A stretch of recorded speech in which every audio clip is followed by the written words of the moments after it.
Hey guys, Chelsea here from Making Manzanita. Today we're going to show you how we made this beautiful paver patio in our backyard. Now this is where we started. I know, it's really rough. There was just tons of weeds, nothing was landscaped, and it was a big blank slate for us. And we actually tackled the entire backyard this fall. So this is the area that the paver patio is going to go. And we started off by renting a mini track loader.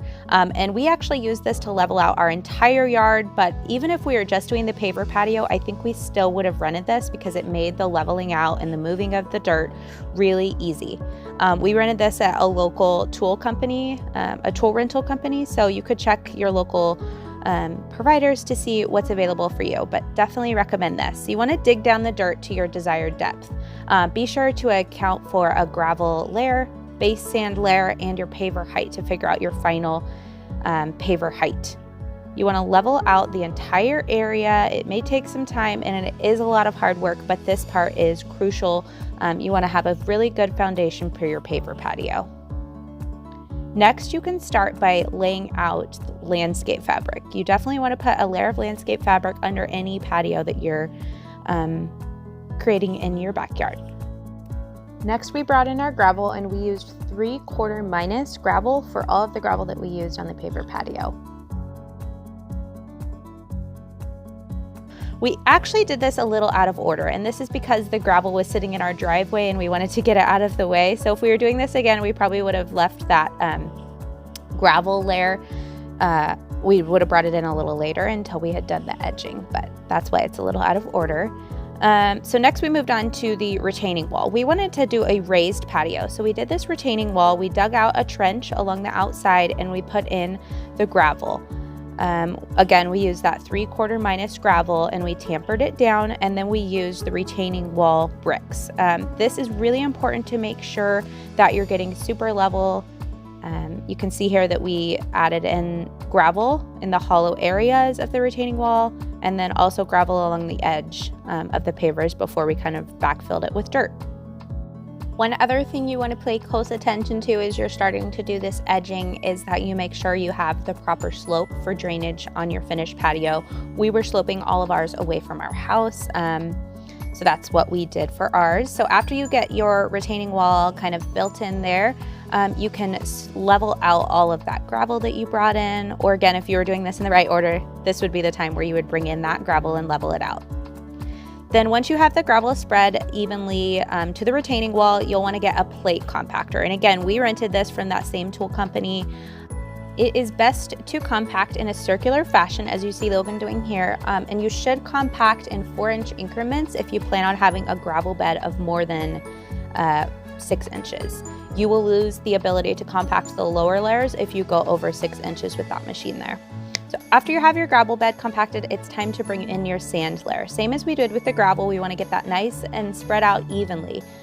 We used a 2x4 to actually level it even easier or even better once we got it in, and you can start leveling that base layer. Be sure you again get that proper slope for drainage. Be sure to check that as you go.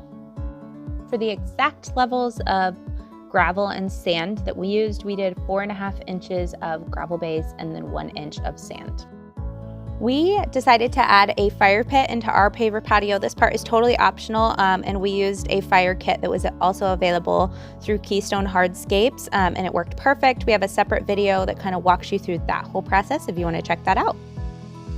All right, so now it's time to move on to the borders. We did a raised patio. It's like a little step up to the patio, and that's why we put the retaining wall in that trench that we had built, and then we're laying the pavers on top of that. And you can see here we're using landscape adhesive to attach that border of paved stone.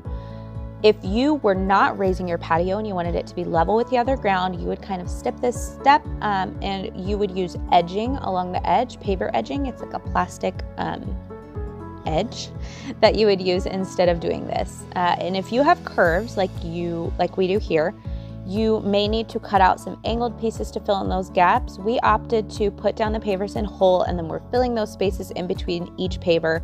Our curve didn't allow for a big enough angle to cut those small pieces, so that's why we're doing it this way. You can see here we always have our little ones in there helping and learning as they go. Sometimes it takes us a lot longer to get things done. but it is fun having them around. So you can see here, we just continued along the whole edge, using that landscape adhesive as we go and just putting them right over those retaining wall bricks that we had put in. Next, you can start laying the pavers in the middle, and this is where the hard work continues, and you want to start by doing one whole strip of the pattern in a line. And you can see there we put a string line up so that we made sure it's nice and level and straight, and then once you get that first row in, the pattern kind of will fit together and you can take that string line out. Here's a little slowed down version of how we put each brick in. We used just a weighted hammer there to make sure it was nice and level, and just continued that pattern. It did take a long time. I think ours probably took us about 2.5 days to lay it all. So be sure you allow yourself enough time there. And you can see here that we were leaving all of the edges, the pieces that we would need to cut, until last. That's because we just waited till we got that saw out, and then we spent a whole day just cutting all the edges. So one by one, we put each piece down and figured out where they needed to be cut, and you want to kind of mark them on all sides. So it's easier when you go down to cut them. There are a lot of different ways to cut pavers, but the method that we went with is we used a wet dry diamond blade on our tile saw, which is seen here. It is very dusty, so be sure you have a mask, eye protection, and it's also really loud, so make sure you have something covering your ears there. Since our stone was tumbled, which kind of gives it that vintage look, and it's roughed up on the edges, we, as you can see here, kind of used a chisel to chisel out the edges that were cut so they look consistent with the other tumbled ones. Then you can just put those cut pieces in one by one and use that same weighted hammer, that's called a dead blow, to just put them in and get them nice and level. And again, this process of cutting each one individually did take quite a long time, but we got it all done. So this is how it looked when it was all done. And then the last and final step is to put the paver sand in.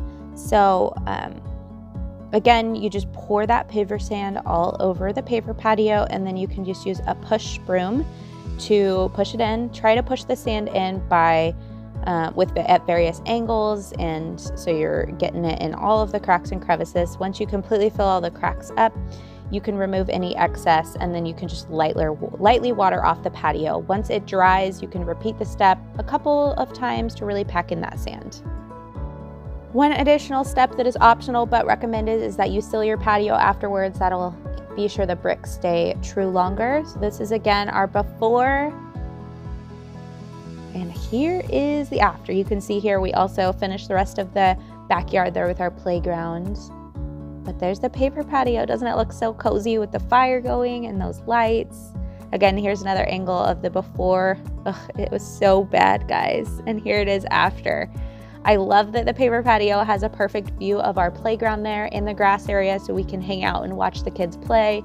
It's a perfect way to connect that wood deck that we have with the rest of our backyard and kind of tie everything together. I absolutely love the stone that we chose from Keystone Hardscapes. Again, this is the vintage stone is what the line is called, and the color is the Victorian blend.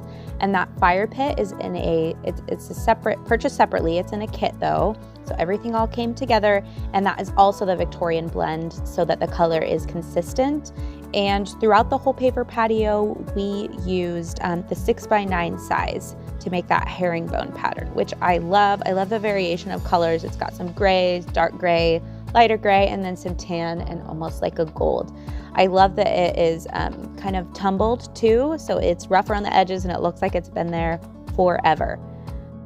Hope you guys love this video. We're loving our cozy little patio. Thank you to Keystone Hardscapes for sponsoring this project. If you like this video, be sure to let us know, subscribe, turn your notifications on, and check out these other videos that I think you will love. Have a great day.